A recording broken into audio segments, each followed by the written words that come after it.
Oke, kita mulai ya. Assalamualaikum warahmatullahi wabarakatuh.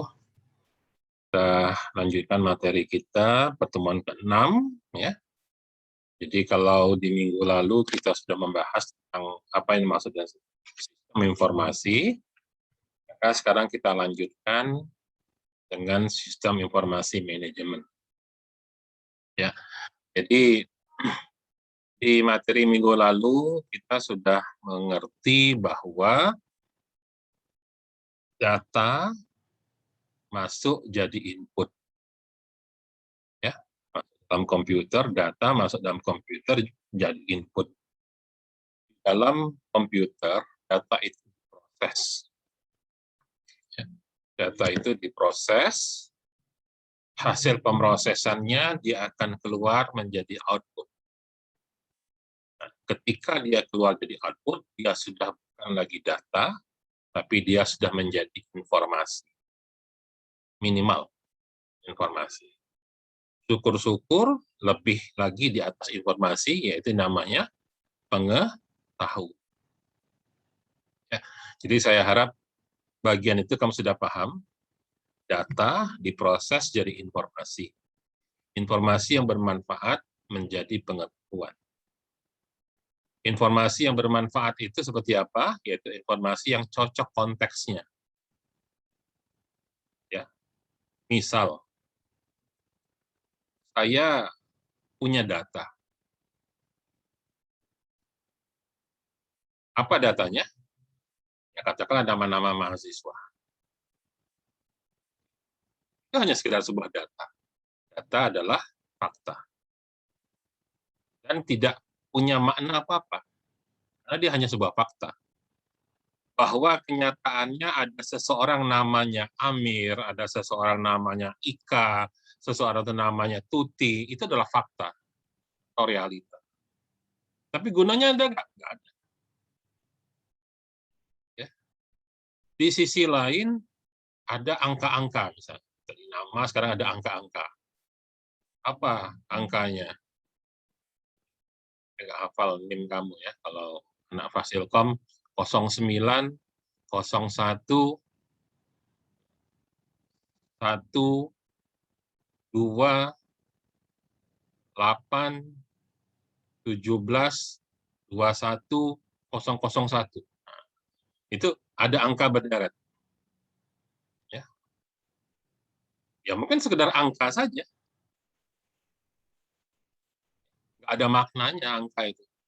Tapi begitu angka itu dimasukkan dalam sebuah kolom, di mana kolom itu di atas ada judul NIM, maka kita tahu angka itu artinya NIM. Nah, masalah angka itu masuk di kolom yang benar,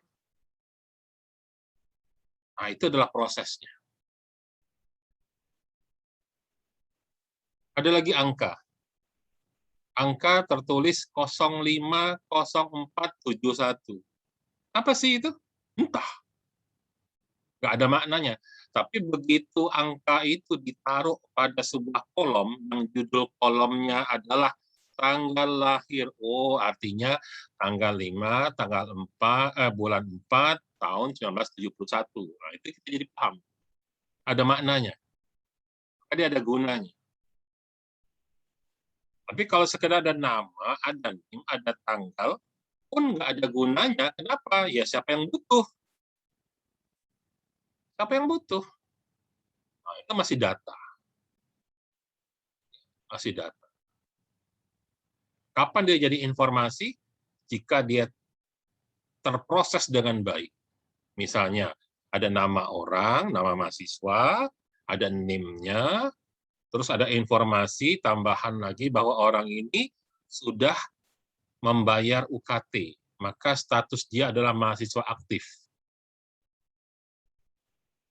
Jadi angka-angka, data-data, apa itu namanya, nama orang, tanggal lahir, whatever itu baru ada manfaatnya menjadi sebuah informasi jika dia dimasukkan dalam sebuah konteks yang tepat. Tapi dia hanya sekedar sebuah informasi, belum menjadi pengetahuan. Kapan dia jadi pengetahuan? Ketika misalnya rektor minta kepada pegawai bagian keuangan, dia bilang, tolong buatkan daftar ada berapa banyak mahasiswa yang sudah mendaftar di tahun ini. Maka alhasil ada sebuah pengetahuan bahwa mahasiswa Unsri yang terdaftar aktif tahun ajaran 2021-2022 semester ganjil sebanyak 47.500 orang misalnya.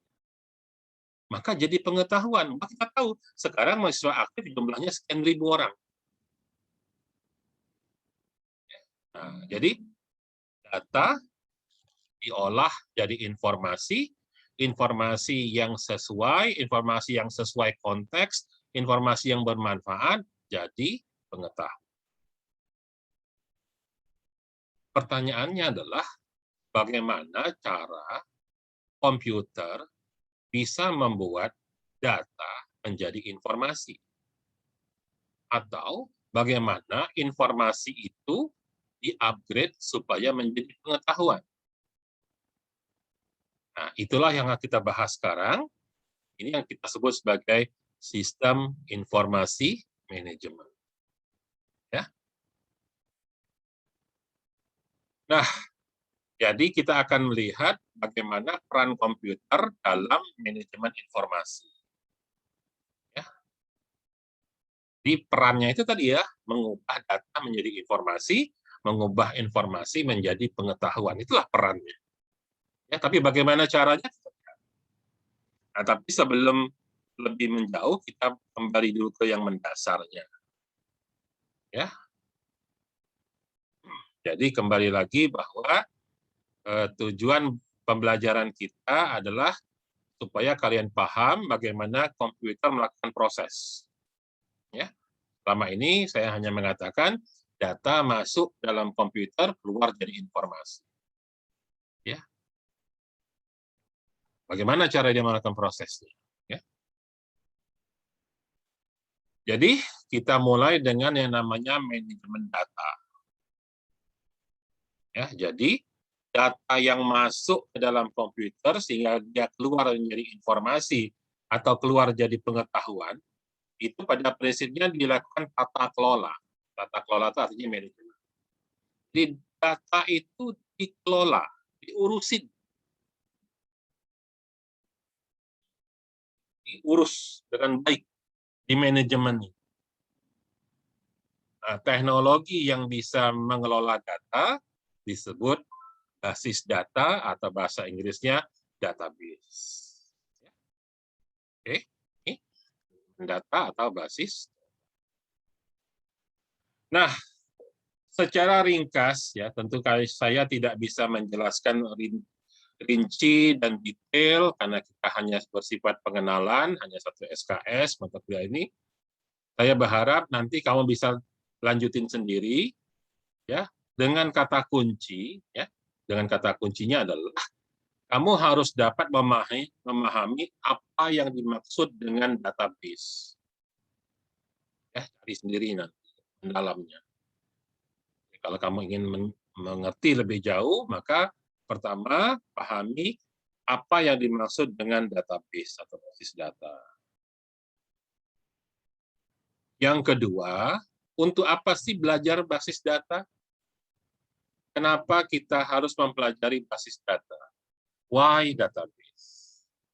Nah, ketika ngomong why, sudahlah tentu kamu harus lihat apa untungnya, apa ruginya. Dan yang terakhir, yang kamu harus ketahui adalah minimal kamu mengerti dalam sebuah sistem basis data akan ada komponen-komponennya. Nah, tentunya pertanyaan besarnya adalah apa sih fungsi komponen itu? Tentunya fungsinya lah yang akan membuat sistem basis data itu menjadi sesuatu yang bermanfaat. Maka ketahuilah apa yang menjadi fungsi dari setiap komponen yang ada di dalam sistem basis data. Ya, jadi silahkan nanti setelah selesai mata kuliah saya ini, pertemuan kita hari ini, jika kamu ingin mendalami, mengeksplor lebih jauh lagi, pahami 3 hal ini. Apa yang dimaksud basis data, why basis data, dan apa saja fungsi-fungsi dari setiap komponen-komponen yang ada di dalam basis data. Kamu ketik 3 pertanyaan ini di Google, keluar semua. Ya, silahkan dicari. Oke, kita mulai dari yang paling mendasar dalam basis data, yaitu kita mengenal yang namanya struktur basis data. Ya, struktur basis data.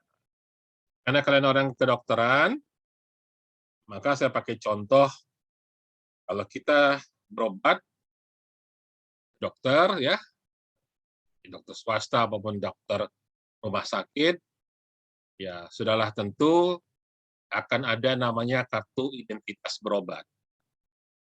Ya, kartu identitas berobat. Itulah bahasa kerennya adalah medical record. Ya, bahasa kerennya. Ya, tapi kalau kita lihat sebagai sebuah benda, maka benda itu kita sebut kartu identitas berobat. Maka di setiap kartu identitas berobat itu tentunya ada nama orang yang berobat, alamat, apalagi. Ya, kalau nggak tanggal lahir, umur biasa. Kalau sekarang sudah mulai menjadi penting, yaitu nomor induk kependudukan, NIK.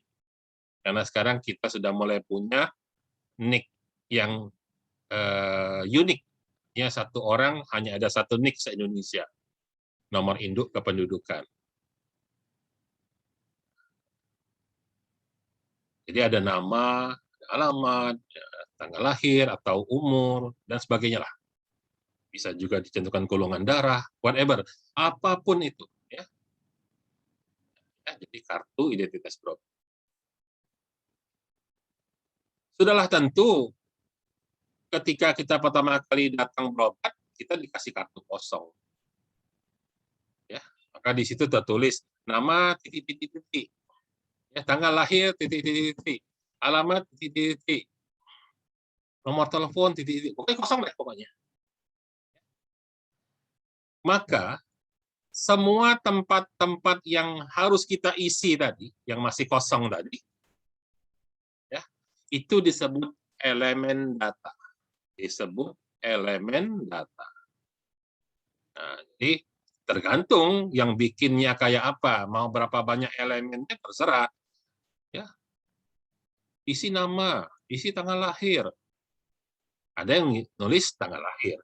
Ada form atau itu kartu yang mungkin bukan tanggal lahir, tapi dia tanya umur. Sama aja sebenarnya. Tergantung kebutuhannya seperti apa. Dia butuh alamat nggak? Kalau butuh alamat, suruh isi alamat. Ya. Nah, jadi apapun yang kita disuruh mengisi, itu namanya elemen data.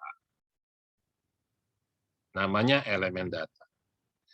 Tempat mengisi elemen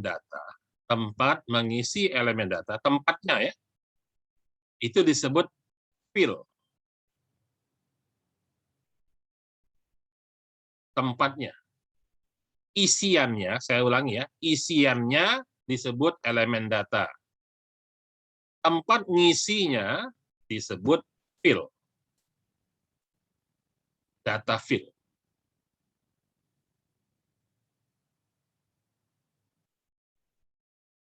Kalau sudah diisi semua, artinya semua field sudah penuh diisi semua.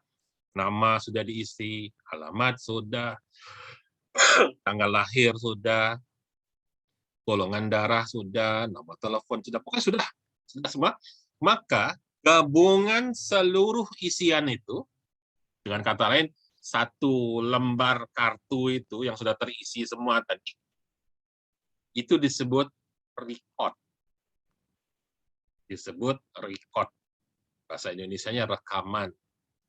Saya agak kagok pakai istilah rekaman, karena aneh aja rasanya. Ya, karena kita orang komputer biasa pakai istilah aslinya bahasa Inggris. Jadi file, ya, file digabung menjadi record. Fill digabung dijadi total isian itu disebut record. Tapi kartunya, ya, kertasnya itu, lembaran kartunya lembaran kartu identitas berobat itu, KID itu disebut file atau berkas.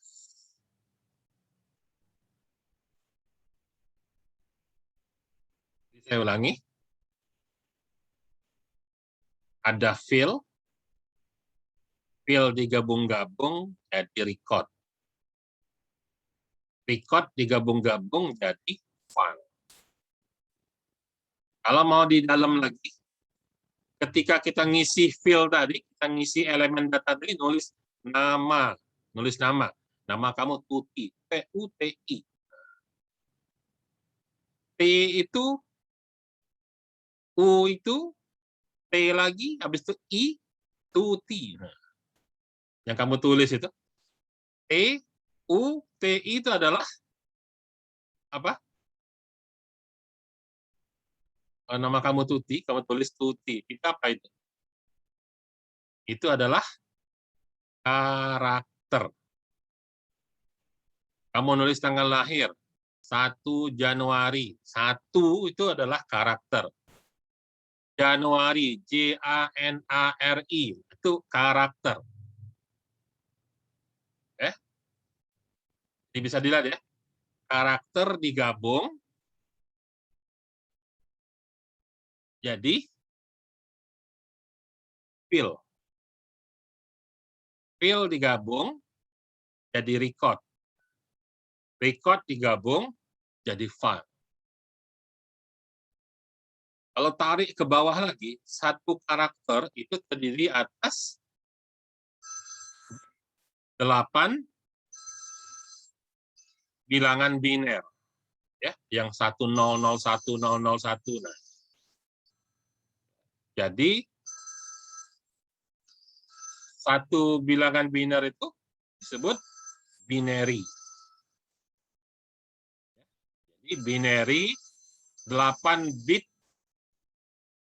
bit menjadi satu karakter, gabungan karakter menjadi fill, gabungan fill menjadi record, gabungan record menjadi file. Ya, itulah namanya struktur data. Oke, sampai sini bisa diikuti ya. Jadi, saya sudah sebutkan tadi, elemen data itulah yang diisikan pada fill. Jadi elemen data itu adalah bagian kecil dari data. Sebab kalau dia dibagi lagi ke yang lebih rendah lagi, dia sudah bukan data lagi. Dia sudah menjadi, saya bilang tadi, karakter. Apa sih artinya huruf A? Apa itu? Hah? Siapa yang ada musik itu? Hah? Dari tempat si Adam. Oke, jadi kalau dia menjadi karakter, dia bukan data. Karena udah nggak punya makna lagi. Apa sih arti huruf A? Apa arti huruf Z gitu loh. Walaupun Tuti, T-U-T-I gitu. Tapi kalau cuma dilihat T-nya saja, apa sih artinya T? Ya nggak ada arti. Ya baru ada arti jika T digabung sama U, digabung sama T, digabung sama I. Jadi Tuti itu nama orang. Jadi data itu yang paling kecil adalah elemen data yang diisikan pada fill. Ya, kalau kita uraikan lagi menjadi karakter, apalagi sampai diuraikan jadi bit 1010 dan nggak ada makna. Ya, jadi elemen data bisa berupa nama, nomor urut, nomor rekam medisnya, ya, alamat, telepon, whatever, apapun itu. Ya, jadi beberapa elemen digabungkan menjadi rekaman, ya. Kemudian rekaman tadi jika dia merujuk pada satu objek yang sama, maka disebut berkas. Ya, dia dikumpulkan jadi satu disebut berkas. Nah, kemudian berkas-berkas yang saling berinteraksi disebut basis data atau database.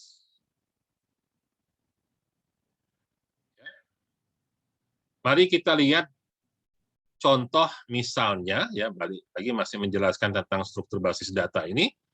Misalnya ketika di rumah sakit atau di puskesmas atau katakanlah tempat praktek dokter, ya, ada pasien yang datang mau berobat, ya, lewat jalan, maka akan ada petugas di bagian pendaftaran. Ya. Maka ketika kita datang ke counter itu, Mbak mau daftar, mau berobat, maka si Mbak itu nanya, namanya siapa Pak? Namanya Ali. Nah, kasih Mbak itu akan ngetik Ali. Alamatnya di mana Pak? Kelurahan Dua Ilir, Sungai Buah, misalnya. Tanggal lahir tanggal berapa Pak? Dan seterusnya. Ya. Jadi elemen data itu adalah segala sesuatu yang dibutuhkan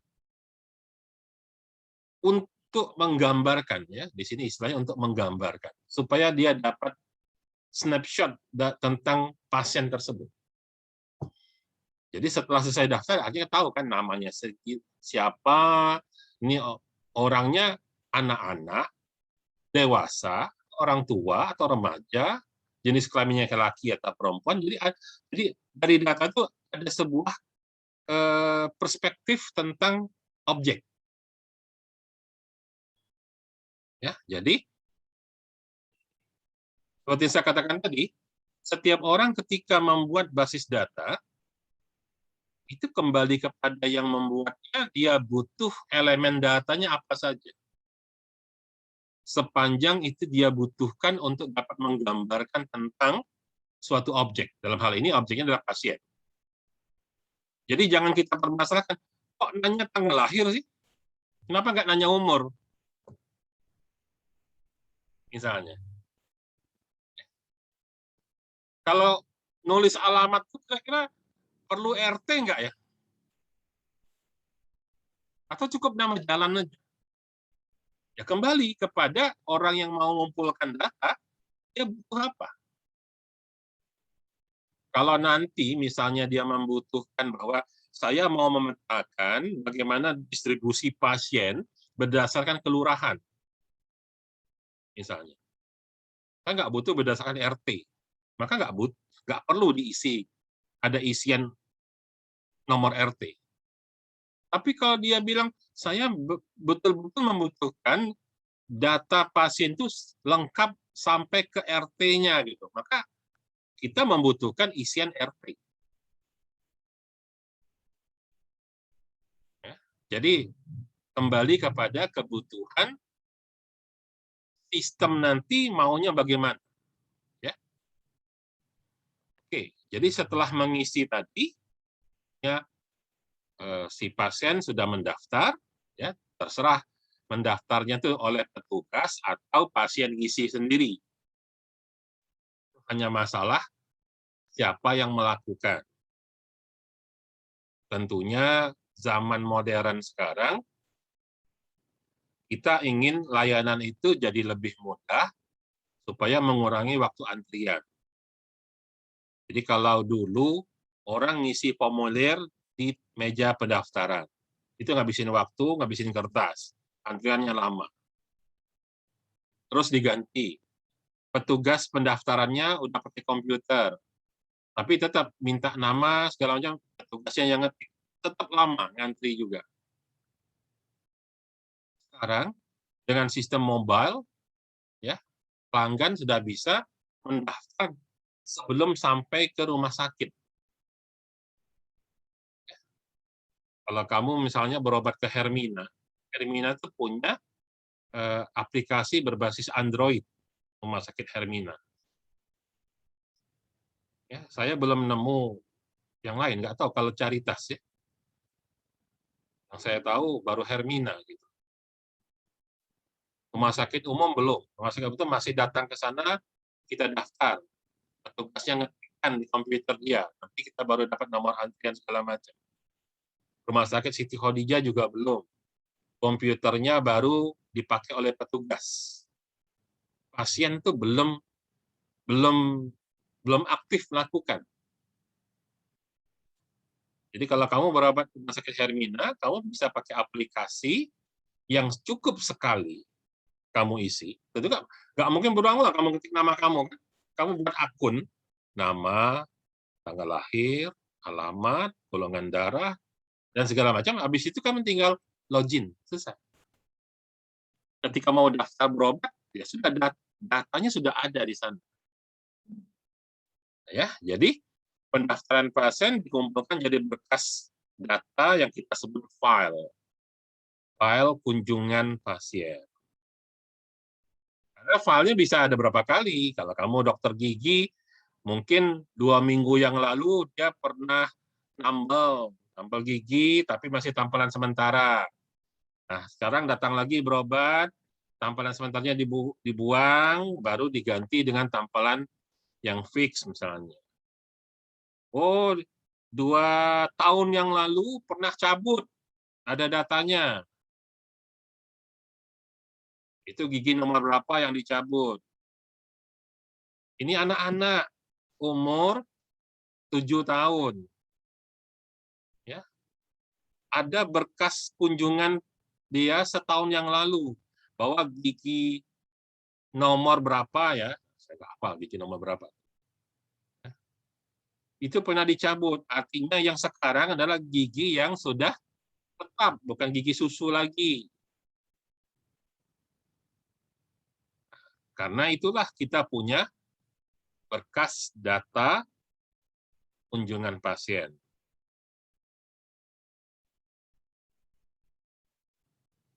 Nah, kamu bisa bayangkan, ya, seandainya ada catatan rekam medis, ada catatan berkunjung berobat di puskesmas, sebutlah puskesmas mana?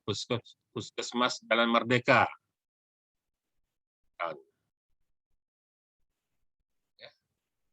Tiba-tiba kamu sekarang berobatnya ke Rumah Sakit Umum Muhammad Hussein.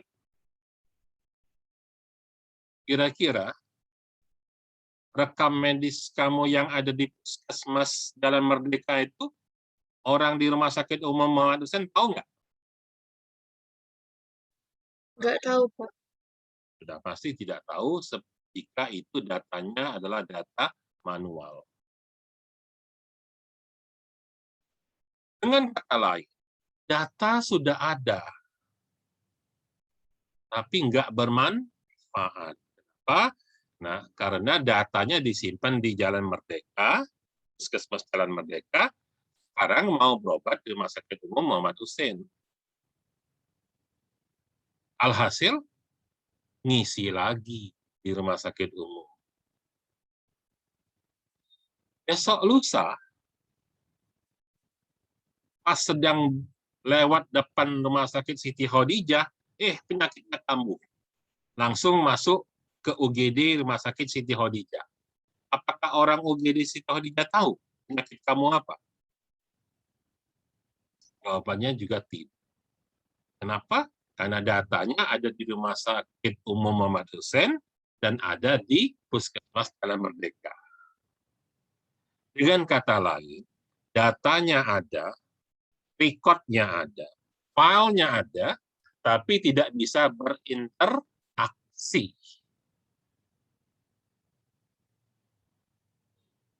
Nah, itulah kondisi ya, kalau tidak pakai yang namanya sistem informasi manajemen berbasis komputer. data ada, record ada, file ada. Tapi tetap nggak berguna. Ya, sampai di situ bisa dipahami ya situasinya seperti apa. Inilah pertanyaan yang paling bawah ini. Kita sudah punya sistem informasi, tapi masih konvensional. Jadi kita punya sistem informasi, tapi informasinya nggak bisa dimanfaatkan.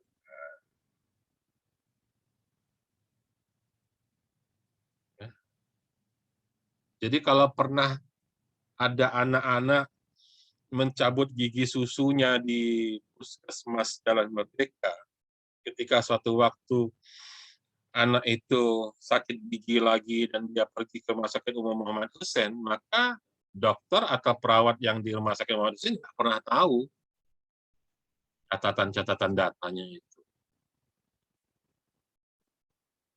Ya, oke. Jadi saya mau ulangi ya, sebuah sistem yang disebut basis data ya selalu terdiri atas field. Ini saya copy dari buku ya. Ya, yang ejaannya salah ya. Fieldnya itu kurang E ya. Harusnya FILD ya. Jadi field kita isi, gabungan field menjadi rekaman atau record, gabungan rekaman menjadi berkas atau file, gabungan-gabungan berkas disebut basis. Ya, sampai di sini bisa dipahami ya. Nah, mari kita lihat contoh bagaimana basis data digunakan di rumah sakit. Ya. Pertama, kita lihat objek yang ada di rumah sakit itu akan ada petugas. Petugas ini maksudnya karyawan non-medik ya, katakanlah ya. Administrasi misalnya ya. Dia bukan pegawai medik ya. Kemudian ada si pasien, ada dokter, dan ada ruangan.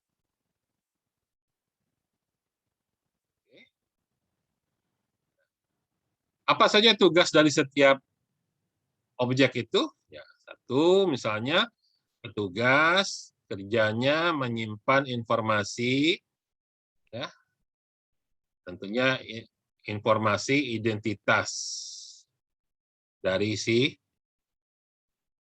mulai dari pasien, bahkan petugas itu sendiri, dokter yang bertugas, pokoknya dia semuanya dicatat semua. Ya, siapa yang piket hari itu misalnya.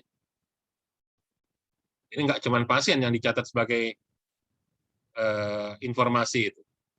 Juga tentang siapa perawatnya, siapa dokter yang dinas, ya, dan sebagainya. Ya. Pokoknya di sini disebut petugas. Yang kedua ada pasien, ada dokter, ada ruangan. Ya. Ruangannya macam-macam, ya. Ruangan poliklinik misalnya, ya. Ruangan rawat inap, ada kasir. Ini pasti masuk kategori petugas, tapi dia petugas keuangan, ya, dan sebagainya. Ada bagian pembantu. Nah, apa saja isi data-data tentang setiap entitas?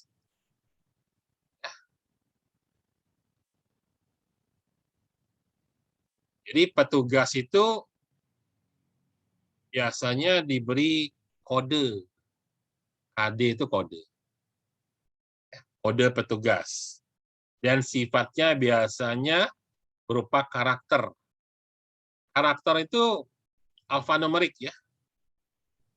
10 itu maksudnya adalah panjangnya.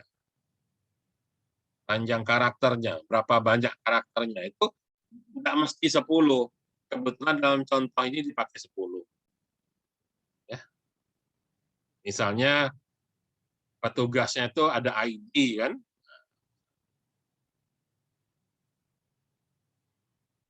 Kemudian nanti ada lagi primary key. Primary key itu ID-nya, namanya, 10 karakter, alamat petugas, dan sebagainya. Ya. Jadi dengan kata lain kita lihat di sini, yang dicatat itu bukan hanya si pasien, tapi termasuk petugasnya. Supaya apa? Ini dulu, orang yang berobat ini, dulu dia ditangani siapa petugasnya? Yang melayani dia siapa? Yang inputkan data dia siapa? Begitu juga tentang dokternya. Ini dulu yang merawat dokternya siapa namanya? ID-nya berapa ID dokternya? Misalnya. Alamat dokter di mana? Kalau dia spesialis, spesialis apa yang merawat orang ini dulu? Dengan kata lain kita bisa lihat ini, petugas, pasien, dokter, ruang, ya. Apapun yang mau dijadikan informasi yang perlu diambil datanya, silahkan, boleh, apapun itu. Jadi bisa kita lihat di sini bahwa di sini yang dicatat petugasnya ada data tentang petugas siapa yang bekerja ketika itu. Pasien yang berobat ketika itu siapa, datanya juga dicatat. Dokter yang petugas juga siapa. Di ruangan mana pelayanan itu dilakukan.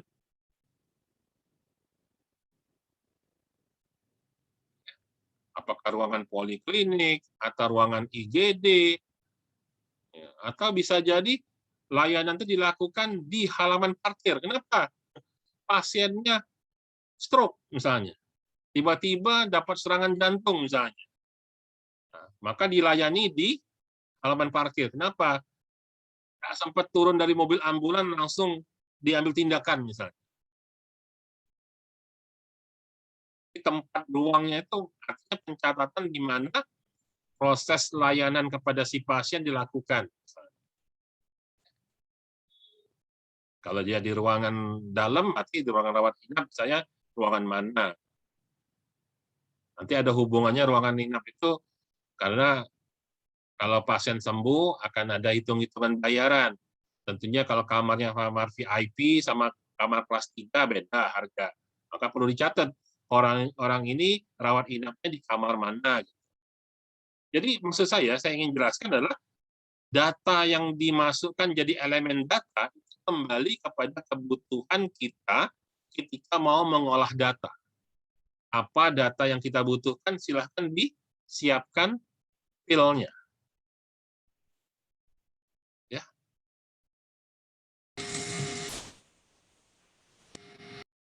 Nah, berikutnya, ya, perhatikan setiap satu kotak ganjaran genjang, kotak ganjaran genjang seperti ini, pembayaran, petugas, pasien, dokter, rawat inap,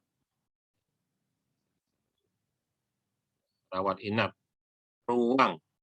Ya. Perhatikan, yang gambarnya adalah persegi 4 panjang, persegi panjang. Ya. Itulah yang disebut dengan data atau elemen data. Ya. Atau lebih tepatnya dalam bahasa Indonesianya kita sebut tabel data. Tabel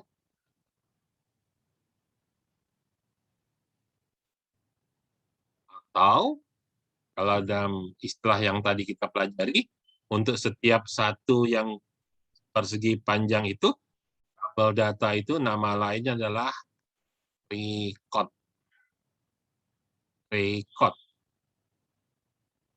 Sementara yang oval, ini jumlah harga, kode pembayaran, nama petugas, jam jaga, alamat petugas, kode petugas. Yang oval-oval, lingkaran oval itu, kalau di sini namanya atribut.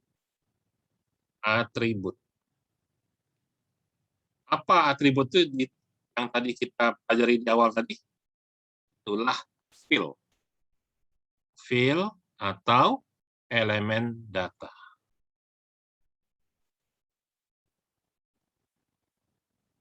Jadi kalau kita lihat contoh di tabel pembayaran, pada record pembayaran. Record pembayaran nyatet apa dia? Dia cuma nyatet dua hal. Satu, jumlah harga, dan kedua, kode pembayaran. Yang lain dia nggak butuh. Dia cukup butuh dua itu aja. Ada ruang. Ya, pada tabel ruang. Tabel ruang ini dia butuh mencatat apa? Dia butuh mencatat nama ruang, nama gedung, kode ruang.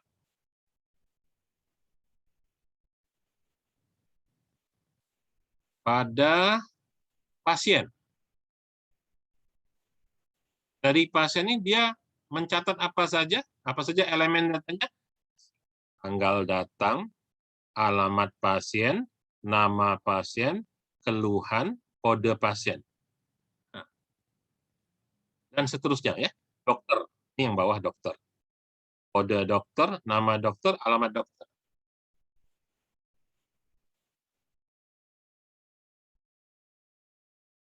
Nah, pembayaran pasien itu terhubung, ada relasinya.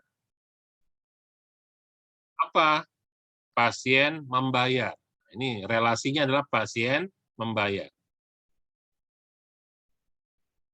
Antara data pembayaran dengan data petugas, apa relasinya? Relasinya adalah petugas melayani pembayaran.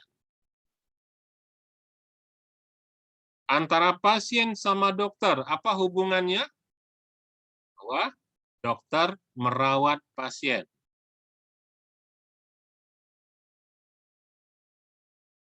Pasien ada hubungan dengan rawat inap. Itu apa? Pasien menginap di ruang rawat inap. Ruang rawat inap dengan ruangan ada hubungan, yaitu dipakai. Ruang rawat inap yang dipakai adalah ruangan. Jadi, perhatikan. Ya. Saya bisa dengan gambar seperti ini, saya bisa bercerita. Ceritanya apa?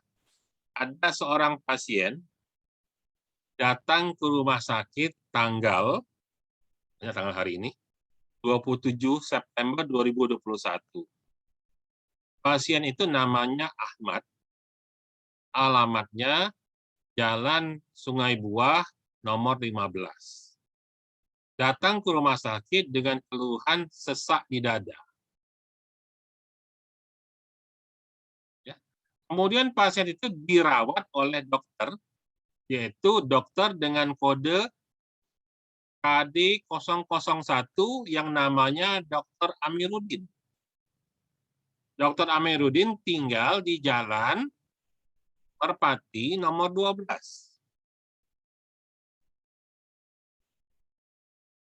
Tadi siapa nama pasien tadi? Pak apa tadi? Pak Ahmad ya. Pasien Pak Ahmad ini menginap di ruang rawat inap dengan kode RD 01, yaitu ruangan,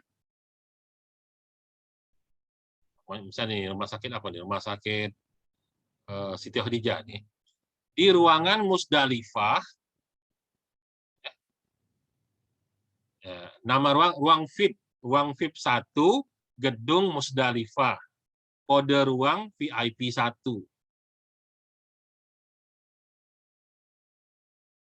Pasien ini selesai berobat, dia membayar biaya sebanyak 2.500.000 dengan kode 005XY. Petugas yang melayani pembayarannya adalah Ibu Tuti, ya, namanya Ibu Tuti, nama petugasnya, yang bekerja pada shift pagi pukul 7 sampai pukul 5 sore. Dengan alamat tinggal Ibu Tuti tadi adalah Jalan Sungai Selayur nomor 15 dengan kodenya kartu pegawai 003. Bisa kan cerita seperti itu? Nah, inilah namanya sistem basis data relasional.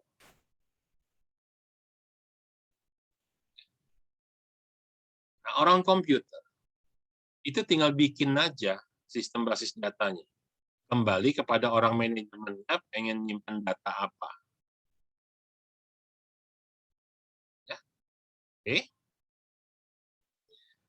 Kalau tadi gambar yang seperti ini tadi, ini gambar yang bisa mudah dipahami oleh orang umum. Biasanya gambar seperti ini dipakai ketika orang komputer konsultasi dengan user, dengan orang yang bukan komputer. Tapi bagi orang komputer sendiri, dia akan membuatnya dengan format tabel seperti ini. Inilah disebut dengan tabel basis data relasional yang saya bilang tadi.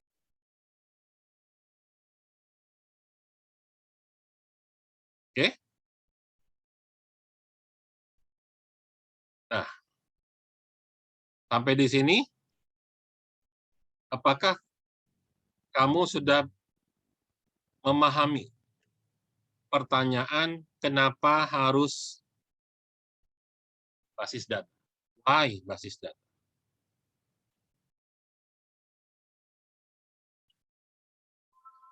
Kalau masih bingung, bagus. Kalau bingung, tanda mikir. Yang saya khawatir ada yang nggak bingung sama sekali. Yang nggak bingung sama sekali, nggak mudeng belas, kata orang Jawa.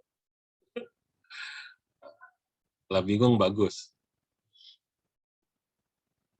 Sampai di sini, apakah sudah bisa memahami kenapa harus basis data? Bingung, Pak.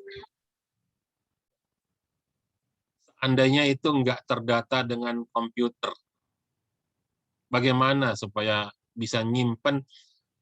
Sekarang saya ingin kamu memikirkan, seandainya sistem seperti ini tadi, ini dicatat pakai kertas, pembayaran catat pakai kertas, data petugas catat pakai kertas, data pasien catat pakai kertas, data ruangan catat pakai kertas, data dokter catat pakai kertas. Gimana cara nyambung-nyambungkannya? Susah, Pak. Ribet, Pak. Jadi, itu tadi, itu kalau kertas-kertas ini ada di satu tempat. Apalagi kalau kertas-kertas itu ada di tempat yang berbeda. Saya bilang tadi, waktu daftar, petugasnya, bukan, pasien sesak napas di Jalan Merdeka. Oleh keluarganya dibawa ke puskesmas Jalan Merdeka. Oleh petugas, kadang ngelihat ini serangan jantung, nggak sanggup dilayani di puskesmas. Dibawalah ke Rumah Sakit Umum Muhammad Hussein. Kira-kira data pasien yang diisi di puskesmas mereka tadi berguna nggak?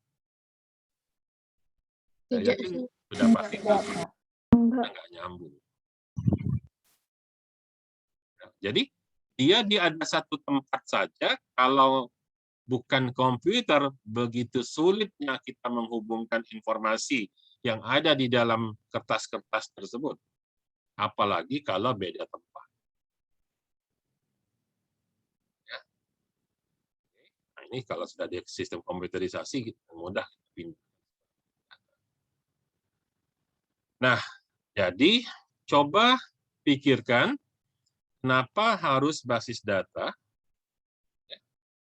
Bagaimana jika tidak ada sistem data berkomputer?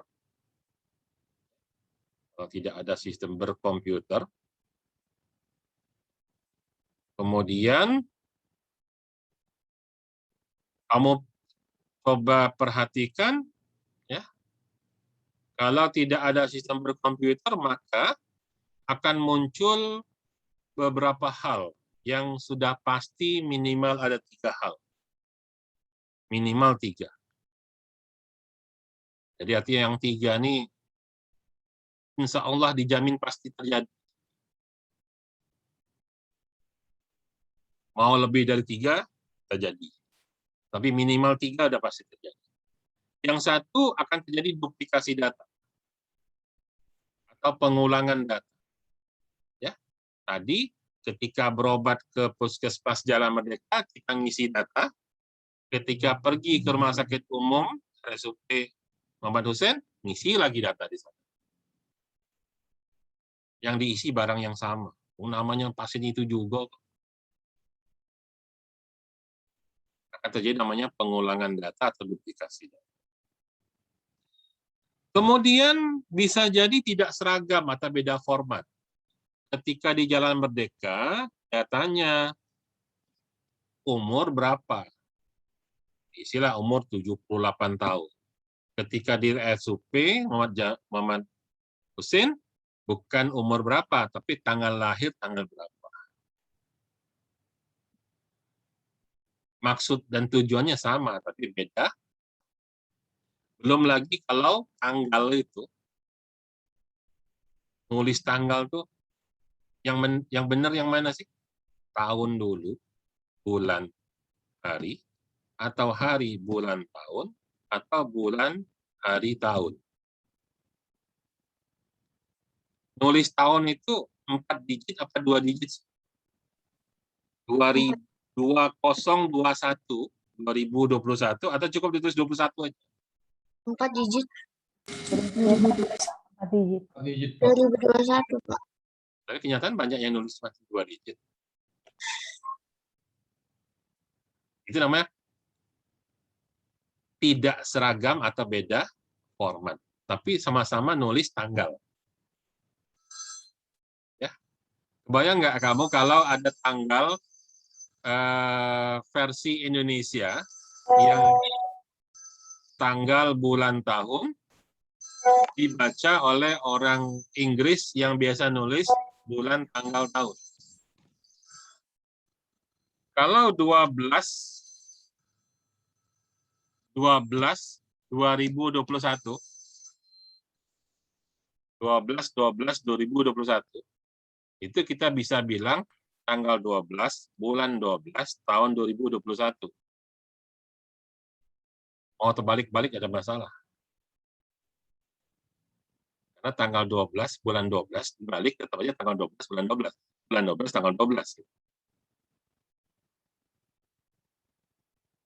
Kalau misalnya tanggal 24 bulan 12 2021 itu tidak akan ketukar dengan tulisan 12/24/2021 karena pasti yang dimaksud adalah tanggal 24 bulan 12 tahun 2021 karena nggak ada bulan itu sampai bulan 24. Tapi kalau tertulis misalnya 12/11/2021 itu maksudnya tanggal 12 bulan 11 atau tanggal 11 bulan 12.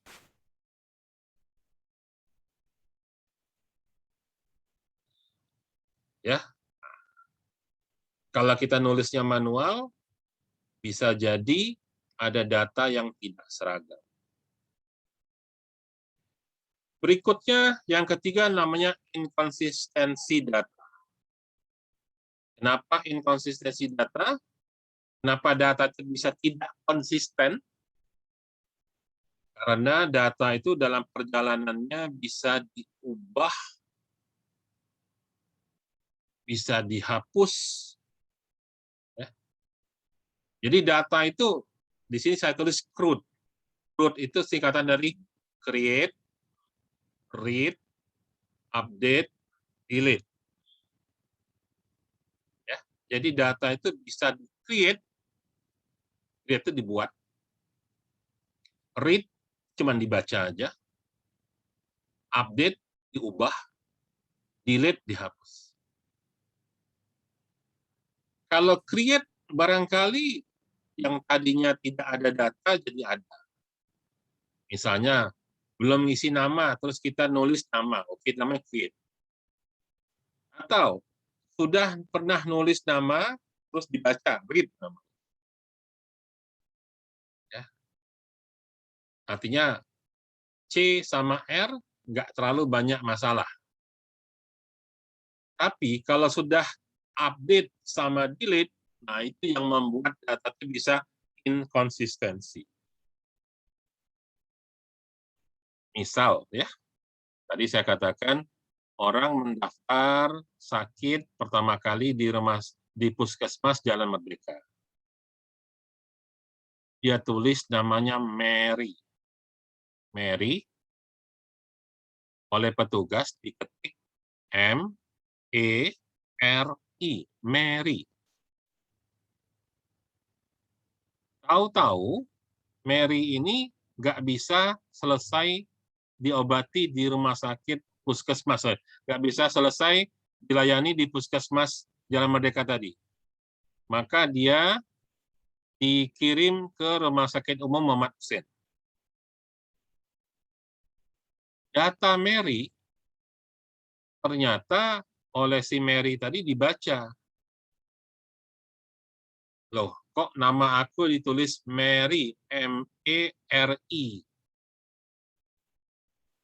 Karena nama dia itu yang betul adalah bacanya Mary, tapi nulisnya M-A-R-R-Y. Nah, itu Mary-nya Mary bahasa Inggris. Jadi dia nyebut, siapa nama? Mary. Petugas puskesmas tadi punya uang komering. Mary, tulisannya M-E-R-I. Ketika si Mary ini bawa berkasnya dari puskesmas ke rumah sakit, dia baca kertas ini tadi. Apa nama aku ditulis M-E-R-I? Nama aku nih M-E-R-R-Y. Nah, keren kan bahasa Inggris.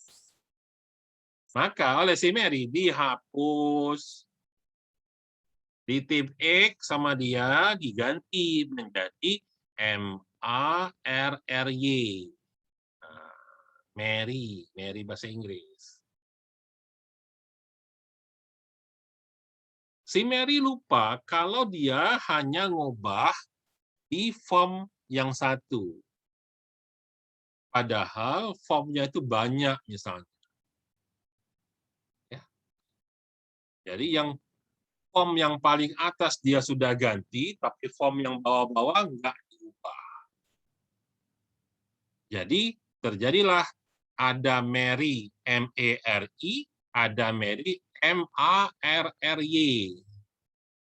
Apakah itu sama? Bagi komputer itu hal yang berbeda. Itu namanya inkonsistensi data, bahwa data itu bisa berubah sepanjang perjalanan dan tiba-tiba tidak cocok. Lebih-lebih lagi kalau ada yang bisa di-delete, bisa dihapus. Nah, ya. Ini yang membuat kalau tidak sistem komputerisasi dengan basis data yang relasional, itu bisa jadi seperti itu. Kalau relasional, begitu datanya diubah, maka seluruh catatan akan berubah. Kalau bisa diubah. Tapi biasanya, dalam sistem basis data yang baik, CRUD ini ada namanya hak privilege. Ada orang hanya bisa read tanpa bisa create. Ada orang hanya bisa create tapi nggak bisa update delete. Nah, ada orang yang bisa semua. Itu biasanya super admin namanya. Dia create bisa, read bisa, update bisa, delete data juga. Itu demi yang namanya security atau keamanan dari data. Oke, saya pikir itu dulu ya. Nanti kita atau saya sedikit lah terusin apalah ya.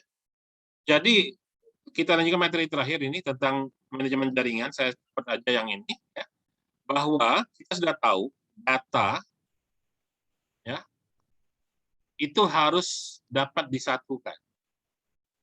dan harus dapat diakses dari manapun. Jadi kalau nggak ada komputer, itu nggak bisa dilakukan. Nah, yang bisa membuat komputer saling terhubung, itu namanya jaringan komputer. Kita baru bisa memanajemen data jika komputernya terhubung. Kalau nggak terhubung, atau dia tidak bisa berkomunikasi, ya sama saja komputernya seperti lembaran kertas yang tersebar sendiri-sendiri. Ya, karena kita ingin menjadi suatu manajemen sistem informasi, maka harus ada namanya jaringan komputer yang menghubungkan antar komputer. Ya, ini namanya komunikasi data. Jadi saya katakan contoh misalnya, ini komputer yang sebelah kiri ini komputer tempat pasien mendaftar di Puskesmas Jalan Merdeka. Ketika datanya sudah masuk dalam sebuah sistem, maka komputer yang ada di Rumah Sakit Umum Muhammad Hussein pun bisa mengakses data tersebut. Karena dia terhubung oleh media komunikasi. Ini prinsip dari komunikasi data. Nanti kamu bisa lihat jenis-jenis alat untuk komunikasi data. Ya, ada namanya NIC card, tempat untuk menyambungkan kabel LAN, kabel local area network. Kalau masih pakai kabel. Tapi biasanya zaman sekarang udah jarang pakai kabel. Kamu udah pakai access point yang seperti ini. Ya, point. Router access point. Sudah wireless biasanya. Tahu-tahu pakai laptop, connect aja. Nyambung. Nah, prinsipnya komunikasi data itu adalah pertukaran data antar dua perangkat yang kita sebut sender sama receiver. Ya. Sender sama receiver. Ya. Ini tugasnya komunikasi data itu menyampaikan tujuan yang benar, nggak boleh salah, jadi nggak ada cerita salah sambung, harus akurat, akurat artinya tidak boleh ada error pada data yang dikirim, dan ada kerangka waktu yang ditetapkan. Nggak boleh ngirim data, nyampe kapan? Wallahu a'lam, entah kapan, terserahlah, tidak boleh. Dia harus ada target, nyampainya dalam waktu 2 detik, 5 menit misalnya. Terserah. Mau 5 menit, boleh. Cepat atau lama itu lain cerita, tapi ada kepastian kapan nyampainya. Ini nyampe dalam waktu 1 detik, oke, fine, bagus. Misalnya. Ini baru nyampe 2 menit lagi, tidak ada masalah. Yang penting ada kerangka waktu. Ya, ini prinsipnya komunikasi data, ada sender, ada receiver. Saluran penghubungnya disebut medium. Jadi pesan yang dikirim dari sender kepada receiver. Nah, persoalannya adalah sender sama receiver harus sepakat. Dia ini berkomunikasi. Berkomunikasi artinya berbicara. Kalau saya orang Komering, ketemu kawan orang Batak, saya ngomong bahasa Komering, yang Batak ngomong bahasa Batak, nggak nyambung. Gitu juga komputer. Kalau kamu pakai HP Xiaomi, HP kamu Xiaomi, terus HP saya merek Cakna, ada HP merek Cakna, ya, HP buatan orang Komering. Nah, yang sikok HP Xiaomi bahasa Cina, sikok lagi HP buatan orang Komering, pakai bahasa Komering, itu tidak nyambung. Kita nggak bisa WhatsApp. Harus ada yang namanya protokol. Protokol. Protokol itu adalah kesepakatan yang digunakan ketika berkomunikasi. Protokol adalah aturan-aturan yang sifatnya agreement. Kesepakatan. Antara lain, kesepakatan itu adalah misalnya colokan, ya. Colokan kabel misalnya, bentuknya seperti apa, dan sebagainya. Berikutnya adalah kita punya jaringan, ya, network. Kalau sekarang orang umum taunya jaringan itu adalah internet. Padahal tidak hanya internet. Internet hanya salah satu jenis jaringan. Ya. Jaringan itu pokoknya segala sesuatu yang menghubungkan sender ke receiver. Media penghubungnya disebut link. Jadi apa saja yang saling terhubung disebut network. Kamu bisa ngeprint karena ada network. Apa networknya? Bisa wireless, bisa kabel, wireline.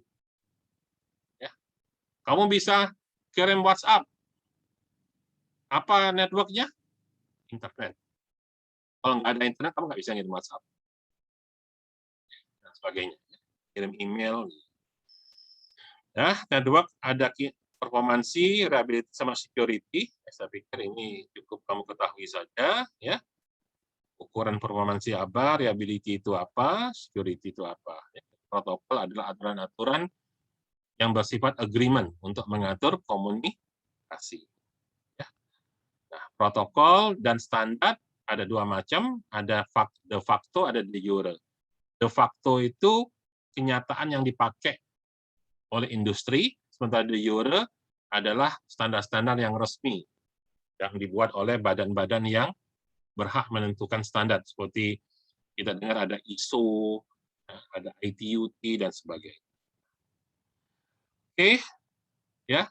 Untuk mempermudah pemahaman kamu, seperti biasa, saya selalu memberikan tugas sederhana, ringan, ya. Silakan buka di e-learning, ya, di e-learning. Tadi sudah saya jelaskan dengan slide nomor 10 sampai dengan 13. Ya, ada slide nomor 10 nomor 13. Ya. Tadi kan saya cerita tuh. Saya bisa bercerita. Coba ulangi cerita saya tadi. Ulangi cerita saya tadi. Buat satu skenario atau mekanisme cara kerja layanan pasien rumah sakit yang relevan dengan basis data sebagaimana dijelaskan dalam contoh slide nomor 10 sampai nomor. Oke, cukup jelas ya? Ya. Jelas, Pak. Kalau gitu kita akhiri kuliah kita hari ini. Semoga bermanfaat. Terima kasih atas perhatiannya. Assalamualaikum warahmatullahi wabarakatuh. Waalaikumsalam warahmatullahi wabarakatuh. Terima kasih.